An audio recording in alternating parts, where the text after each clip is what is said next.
Rebulto na naman.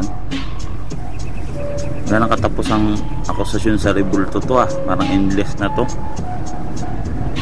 Sawa na ako dito Pababasahin ko ulit. Nang tanong, panay lang kinig sa pastor Pababasahin natin ulit. Isaiah 19 verse 19, Duway Rhymes version. In that day, merong prophecy, there shall be, magkakaroon an altar, ng altar of the Lord, ng Panginoon, in the midst of the land of the Egypt, sa gitna ng lupain ng Ehipto, and a monument of the Lord at the borders thereof. At magkakaroon din ng monumento ng Panginoon. Kaninong monumento? Ng Panginoon.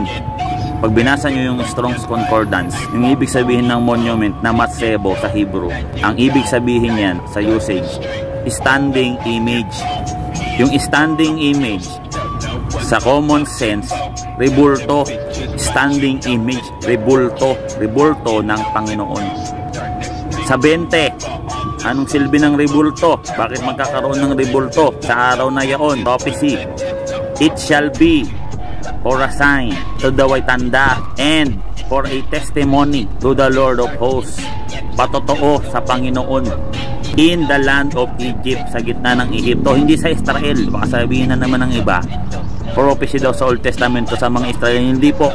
For they shall cry to the Lord. Pag sila'y umiyak sa Panginoon, hindi dun mismo sa rebulto iiyak, dahil sa mga mang-aapi, sa mga manunuligsa, mga palabintang, and He shall send them a savior, padadalan ka ng savior, tagapagligtas, and the defender to deliver them, tagapagtanggol.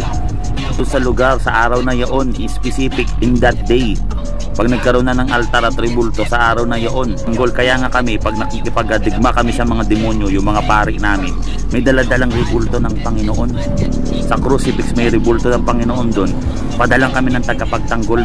And the Lord shall be known by the Egypt. At kikilalanin ng Panginoon ang mga taga-Ehipto, and the Egyptian, yung mga Ehipsyo, shall be known the Lord in that day. Specific sa araw na magkaroon ng rebulto at altar, kikilalanin kami ng Panginoon. Hindi yung rebulto yung kikilala sa amin, yung Panginoon ang kikilala sa amin. Kasi yung rebulto, patotoo sa Kanya yon. At palatandaan, ito, in that day, may ngayon sumasamba sa harapan ng rebulto, hindi po para sambahin ng rebulto. And shall worship Him. Sa lugar na may rebulto at may altar, dun sasamba. Shall worship Him in that day. Specific pag nagkaroon na ng altar at rebulto ng Panginoon, with sacrifice and offerings, pagsambang adoration sa Panginoon, dun sa lugar at sa araw na magkaroon ng rebulto at altar ng Panginoon. And they shall make vows. Dun sila mangangako to the Lord sa Panginoon yan ng mga sakramento, and perform them. So ang linaw, sobrang linaw.